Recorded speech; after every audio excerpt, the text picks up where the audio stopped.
Today on What's in the Box, we take a look at McFarlane Toys DC Multiverse Swamp Thing Mega Figure.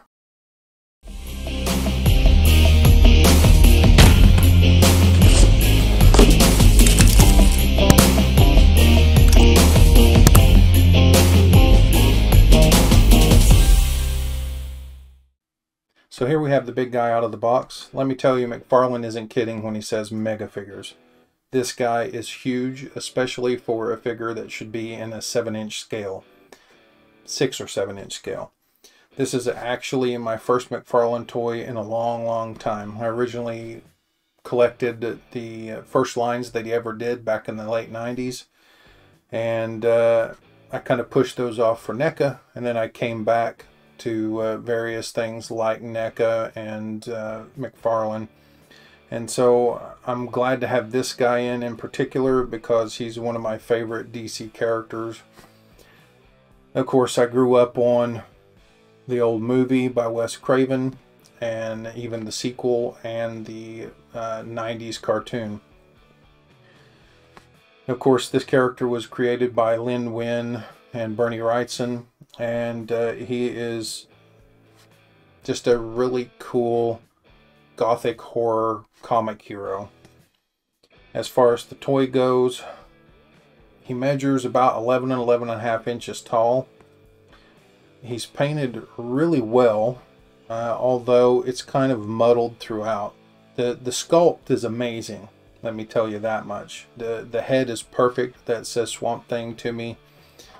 His body is a combination of pieces of wood and leaves and moss and just anything and everything you can think of. The paint that I mentioned is just, it's very green. Of course, he's meant to be green, but it's a little bit sloppy in places. There's some brown in here. What I would have really liked to have seen is that they actually focused on some of the, you know, like these wood pieces in his legs and made those a little more brown than other areas. In his back, he's got a couple flowers in the sculpt. They didn't bother painting those a particular color. They're just green again. I just would have liked to have seen a little more variation with him, but overall, he's pretty awesome. I mean, you can't say anything bad about just how big and well sculpted the figure is. I mean, he is really well done in that respect. Now, accessory wise, he came with sort of this arm spear, and of course you can pull one of the arms out at the elbow and add that in as an attacking weapon. He came with a measly tiny little stand, and that's my biggest complaint with this figure.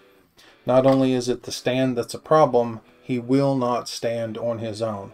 I tried for a good 5 minutes. No matter how I positioned him, no matter what stand I put under him, he fell flat of his face every time. So I went to a 6 scale stand. This is actually originally a Predator base for a 6 scale figure, and I think it goes really well with him. As far as the other accessory he comes with is a Swamp Thing trading card. Pretty cool little add-on. And it even has sort of the details of his history on the back. So not too shabby. I'm going to move that aside a little bit. And we're going to focus on articulation for a second. He does have all the standard articulation in the shoulders, the elbows. He has some bicep articulation, I do believe. It's kind of hard to get to work with all these little rubber pieces here and there. Of course, wrist articulation, waist, knees, ankles, and then feet. His feet are double jointed. The fronts of his feet, the pads of his feet move up and down. And I think that's the problem with him being able to stand. The joints for those feet are pretty loose, and so once you have him in position, he'll just lean forward and take a nosedive. So disappointing for sure. Now, of course, scale wise, here he is with the standard 7-inch figure. To be honest, I feel that he is really out of proportion with most 7-inch figures. He's a little ridiculous in size. Now, of course, the base gives him some height, but I'll raise that figure up to match him. Still, a regular human figure is tiny by comparison. If you want to move on, one of the bigger, most recent NECA figures is NECA's Goliath. He also has problems standing on his own. But as you can see, even Goliath is tiny compared to that. He's a good 3 or 4 inches taller than Goliath is. And that's just insane. For me, the character was always, you know, sort of 7-foot bodybuilder. He was never really like a 12-foot moss monster in my mind. But yeah, he's insanely big. Matter of factly, he could almost fit in with most 6-scale figures. For example, another green monster from the swamps, or well, the Amazon, I guess.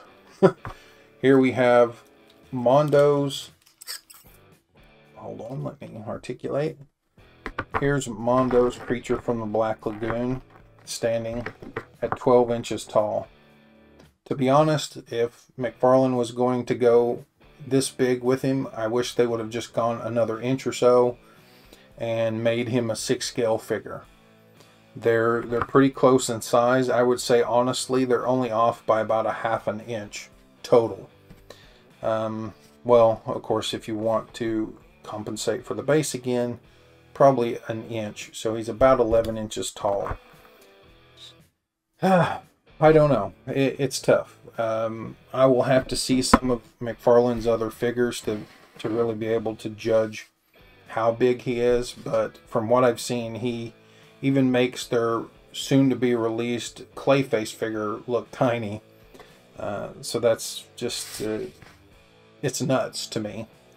But yes, he's really big. If that would look odd to you, then I would avoid him. But man, the sculpt is great, especially this face.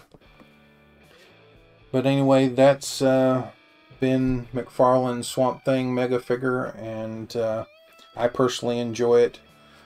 Nitpicks are somewhat sloppy paint or misguided paint apps, and his inability to stand. That really kind of sums it all up. But hopefully you'll check out the figure, give it a chance. I purchased this one on Amazon for about 39 bucks, something like that, maybe 35. And he released just a couple days ago. So check it out, and I'll talk to you next time.